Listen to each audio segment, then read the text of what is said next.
College Trigonometry, Chapter 8, Section 7, Applications of Right Triangles. Okay, a word about significant digits. You've probably seen them referred to in science before. They represent actual measurement. Most of the values of trigonometric functions and virtually all measurements are going to be approximations. So significant digits gives us an indication of how precise we want to be with our measurements. And this is just kind of an idea. Degree, 62 degrees, 36 degrees. If something is measuring to the nearest degree, then it has two significant digits. If it's measuring to the nearest 10 minutes or tenth of a degree, it has 3. If it's the nearest minute or hundredth, it's 4. If it's the nearest 10 seconds or 100,000th of a degree, it's 5, and so forth. So significant digits just give us an idea of how accurate we want to represent our measurements. Now, solving right triangles. To solve a right triangle means that we're going to find the measures for all the angles and all the sides of that triangle. Notice that when we draw a triangle and we label it, we have a standard form of labeling. We use lowercase a to represent the angle, or the side, that is across from angle A. We use a lowercase b to represent the side that is across from angle B. Angle C in a right triangle always is the right angle, and side C is always the hypotenuse of the right triangle. We also, when we're doing these problems, we usually use an equal sign, even though we know that what we're doing is giving approximate answers. Okay, let's do this example. You're going to solve the right triangle ABC, where A is 34 degrees 30 minutes and C is 12.7 inches.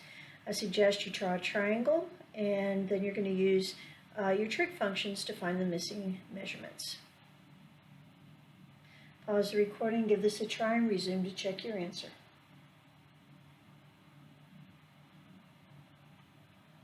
Okay, the first thing we did is we found angle B. Angle B is going to be 90 minus angle A because they are the two acute angles of a right triangle, which makes them complementary. And we find that B is 55 degrees 30 minutes. Then we're going to find, the next thing we're going to do is we're going to find side A using the sign of angle A. You can use either angle B or angle A. Notice that we save actually converting that sign to a decimal till the very end of the problem. That gives us a more accurate answer. And then we're going to find B using the cosine of 34 degrees 30 minutes. And again, you could have used angle B to find both of those. It's really up to you. Okay, now try solving a right triangle if you're given 2 of the 3 sides.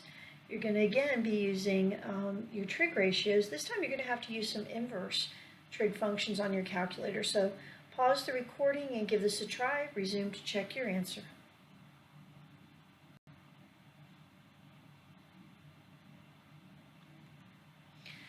So we sketch it out, and we have A and B. We can find, or A and C, excuse me, we can find B using the Pythagorean theorem. And then we know that the sine of angle A is going to be 29.43 over 53.58. So in our calculator, we'll put second sine, and then we'll put that fraction in there. And that's going to give us 33.32 degrees. We know that A and B together have to total 90 degrees, so we use that to find angle B. Okay, now we're going to look at angles of elevation and depression. This is what they look like. The angle of elevation from point X to point Y, which is above X, which is why it's an elevation, is the acute angle formed by a ray XY and a horizontal ray with the endpoint of X. The angle of depression from point X to point Y, which is going to be below, is the acute angle formed by ray XY and a horizontal ray with endpoint X. It's really important to understand that when you're doing these angles, the angle of elevation and the angle of depression are always measured between the line of sight and a horizontal line. So that horizontal line would be kind of your eye level, and then the ray going from that to the point would be where you're having to look to see whatever it is you're having to look at. Okay, we're going to have a few steps for how to solve these problems that we're going to do in this section. You're going to draw a sketch and label it with the given information and give the things you're trying to find a variable. You're going to use the sketch to make an equation to relate the things that you have to the things that you want to find. and then you're going to solve it, and then you're going to ask yourself if your answer makes sense and double check what you did. So let's try this example. The length of the shadow of a building that is 34.09 meters tall is 37.62 meters. Okay, so the building is 34.09, the shadow is 37.62, and you need to find the elevation of the sun. Suggest you make a drawing with this. Okay, we're going to find angle of elevation. Pause the recording, give this a try, and resume to check your answer. Okay, so here's our drawing. You don't have to get nearly this elaborate, but you have your building, you have your shadow, and then the sun, which is causing the shadow. You've got the angle there. We're looking for angle B, the angle of elevation from the ground to the sun. We know that the tangent of B is 34.09 over 37.62. So we're going to do an inverse tangent, which gives us 42.18 degrees. Now there's a couple of methods for dealing with bearing, and depending on which class we're in, I think we looked at bearing a little bit last year in Algebra 2 and Algebra 3. Bearing has a lot to do with navigation. When a single angle is given, it's understood that the bearing is measured in a clockwise direction from the north. So for example, you see here, if they say the bearing is 32 degrees. So you have a line going north, and then an angle coming off of that at 32 degrees, and we're going in a clockwise manner. So you can see how that works here. Example, we've got radar stations A and B, and we have the picture here for you. They're on an east-west line, so there's an east-west line connecting them, with A west of B 3.7 kilometers apart. Station A detects a plane C on a bearing of 61 degrees. Now what we're going to do is we're going to draw a line from A going north, and because they only gave us the angle, that angle is going to be from north to the line to a ray 61 degrees. Station B simultaneously detects the same plane on a bearing of 331 degrees. So again, notice that the angle is being rotated clockwise from north to 331 degrees. Find the distance from A to C. So you can see it's all lined out here for you.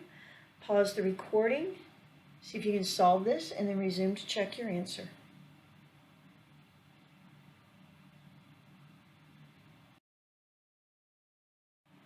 Okay, here's our solution.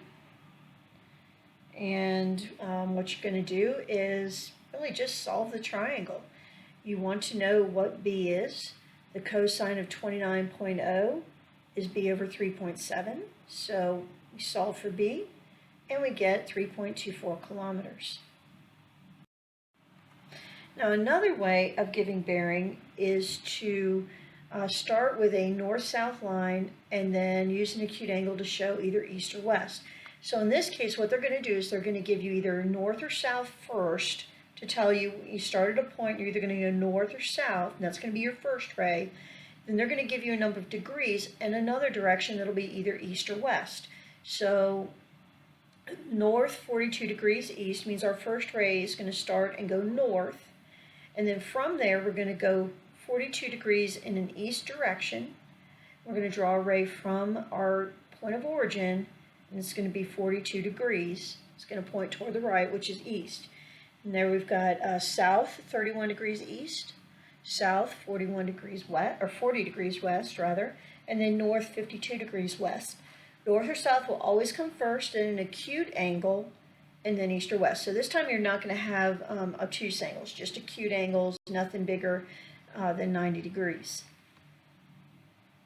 So and again, the drawing is there for you to give you a help, but see if you can figure out how the drawing was created based on this information. The bearing from A to C is south 52 degrees east. So you can see the angle there. The bearing from A to B is north 84 degrees east. The bearing from B to C, so we're drawing another north-south line there. The bearing from B to C is south 38 degrees west. And it says a plane is flying 250 miles per hour. It takes 2.4 hours to go from A to B. That tells us how far apart A and B are. If it's going 250 miles an hour and it's flying for 2.4 hours, it went 600 miles. find the distance from A to C. So you have all the angles there. You can figure out how they found the angles inside the triangle. And pause the recording, see if you can find the measurement from A to C, and resume to check your answer.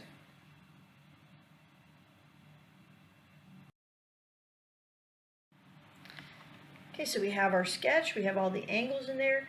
We know that the sine of 46 degrees is going to be B over C. We know what C is. We could have used the cosine of angle A of 44 degrees. It doesn't matter. There's a couple ways of doing this. But either way, you should get 430 miles.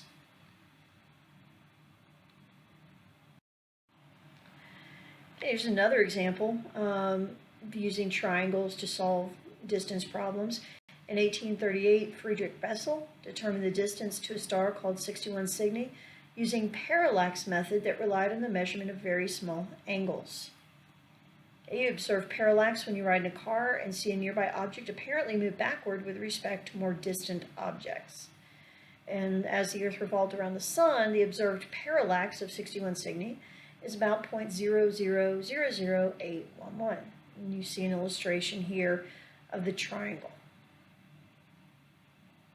We're going to try this with an example. Now you're going to use the diagram that you just saw. One of the nearest stars is Alpha Centauri. They're giving you the parallax, 0.000212 degrees. Calculate the distance to Alpha Centauri if the Earth-Sun distance is 93 million miles. And then you're going to find the distance from Alpha Centauri in light years. Pause the recording, give this a try, and resume to check your answer.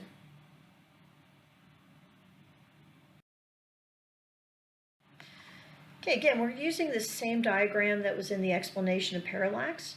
So you can just label it. Okay, we know that the sine of theta is 93 million miles over d, because we know Earth to Sun is 93 million miles, or d is 93 million miles over the sine of theta. We also know what theta is because they gave it to us. So we're going to put that in, and you get 2.51 times 10 to the 13th miles. Now we want to figure out what that is in light years, so we're going to divide by 5.9 times 10 to the 12th, and that's going to give us 4.3 light years. Okay, now try this problem. Francisco needs to know the height of the tree. From a given point on the ground, he finds the angle of elevation to the top is 36.7. He moves back 50 feet and then finds an angle of elevation of 22.2 degrees. Find the height of the tree. So you've got two triangles here. Well, you've got more than two triangles, but you have two right triangles that you can work with. And see if you can remember. This is kind of probably reminding you of geometry. Pause the recording, give this a try, and resume to check your answer. All right, so in our triangle, in triangle ABC, the tangent of 36.7 degrees is going to be h over x. Okay, solve that for h. H is x tan 36.7. For BCD, the tangent of 22.2 degrees is h over 50 plus x. Again, solve for h. So we have 50 plus x times tangent of 22.2 degrees. Well, h is the height of the tree, so it doesn't change. So those two equations must be equal. So set x tangent 36.7 degrees equal to 50 plus x times tangent 22.2 degrees, and we solve for x. And again, notice we're not changing anything to a decimal until we reach the very end of the problem here. So they solved for x and they got an expression for x. You also saw that h is x times the tangent of 36.7 degrees. So put in that nice big quotient we got there for x, and go ahead and do the multiplication, do the calculation on your calculator, and we get that the tree is about 45 feet high. The rest of this is some additional practice for you to try, so as you go through these, pause the recording, try the problems, resume to check your answers, and do this through the rest of the recording.